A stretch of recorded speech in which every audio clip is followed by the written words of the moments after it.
being said to this video, honorable guests and party leaders and respectable journalists, thank you for your kind presence here.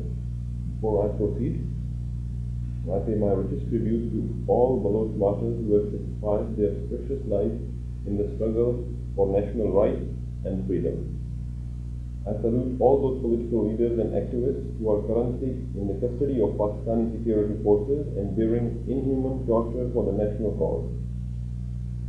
Baloch are one of the nations that are deprived of their national identity and right to self-rule even in the 21st century. The Baloch are one of the most oppressed people in the world, but unfortunately, their plight has been ignored by the international community for years, despite of the fact that secular Baloch are the national ally of the Western world. The Baloch have been denied their basic rights, and they have been deprived of their land, natural resources, and right to self-determination. Baloch people have been facing a systematic genocide in response to their call for justice and equality.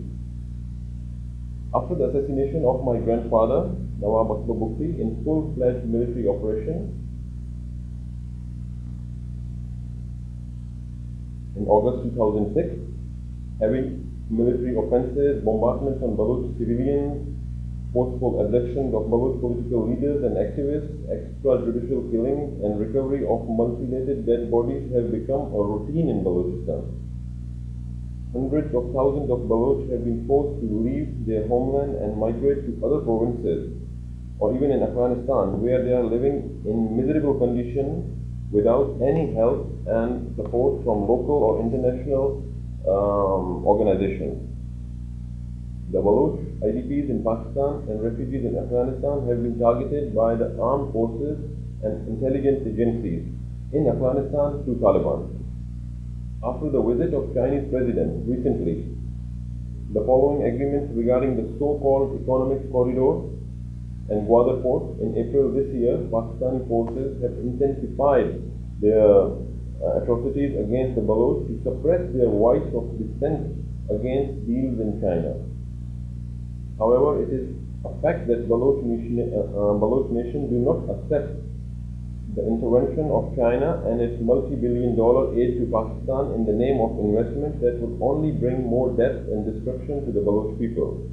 China is a major power and one of the fast-growing economies in the world, but that shouldn't translate into the oppression of the Baloch nation to fulfill its economical needs, while pumping billions of dollars into the Pakistani state and strengthening the hands of Pakistani army to further suppress the Baloch. As a world power, China should help the oppressed Baloch people instead of strengthening the oppressor state. Similarly, the Western powers, particularly the United States, have been spending billions of dollars on aid to Pakistan for war against terrorism without any accountability as to where it is being used, while the secular Baloch people, the natural allies of the Western world, are the direct victims of the Pakistani state aggression. On the other hand, Pakistan continues to remain a breeding ground for terrorism and continues to facilitate and export terrorists to attack Western countries overseas and their forces next door. Balochistan is the most affected region of Pakistani double game in the war against terrorism. In addition to the direct oppression by state forces using the Western aid, religious extremism is also being injected into the secular Baloch society through different means. Religious extremism is being facilitated through madrasas, and terrorists are being trained, armed, and given free hand to target not only the secular Baloch, but also minorities like Shias, Christians, and Vikris. The reason behind targeting of minorities in Balochistan is to distract the attention of international community from Baloch problem and also counter the secular Baloch movement with these groups. It would be much more challenging to tackle it in the future if immediate action is not taken right now.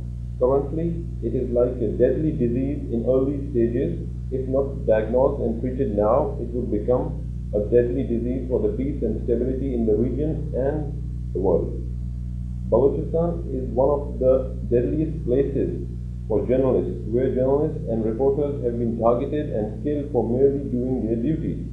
Media personalities and social activists like Hamid Mir and Salim Mahmood have been targeted only because of publicly speaking on the atrocities against the Baloch.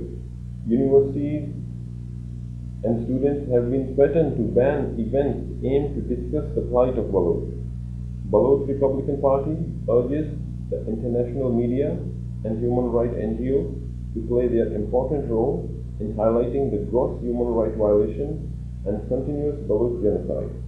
We appeal to the United States and other Western nations to immediately suspend military and financial aid to Pakistan, which is equivalent to funding their own enemy and killing their friends, the secular Baloch people.